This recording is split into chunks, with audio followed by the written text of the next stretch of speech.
Magpapatupad ang Kongreso ng mahigpit na congressional oversight upang makatiyak na ang gagawing paggasta sa pondo ay naaayon sa itinakda ng batas. Yan ang umaarangkadang balita ni Willie Delgado Jr.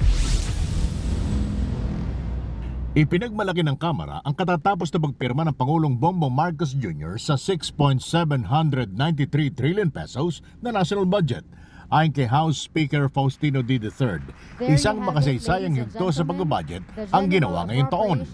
Para kay D, bukod sa dumaan ang 2026 national budget sa masusing deliberasyon ng Senado at Kamara, kauna-unahan din kasing isinapubliko ang pagtalakay sa budget.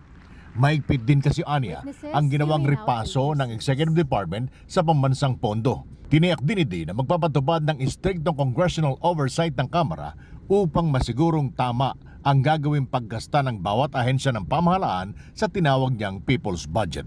Nagpasalamat din ang ilang kongresista sa ginawang pagvito ng Pangulong BBM sa 92.5 billion pesos and program funds na nakapaloob sa 2026 national budget.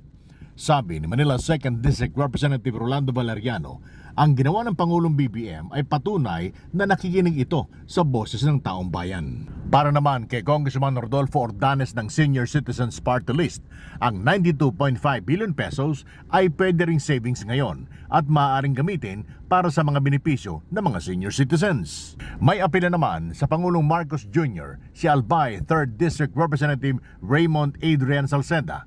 Aniya, dapat agad atasan ng Pangulo ang DBM at ang DOH na agad maglabas ng guidelines para maibigay na ang matagal nang nabibimbin na health emergency allowance para sa mga health workers na nagsilbi noon pang panahon ng pandemya ng COVID-19. Ayon kay Salceda, kasama sa ikinarga ng Kamara sa 2026 national budget ang 6.77 billion pesos na nakalaan para sa public emergency benefits at allowances ng mga health at non-healthcare workers.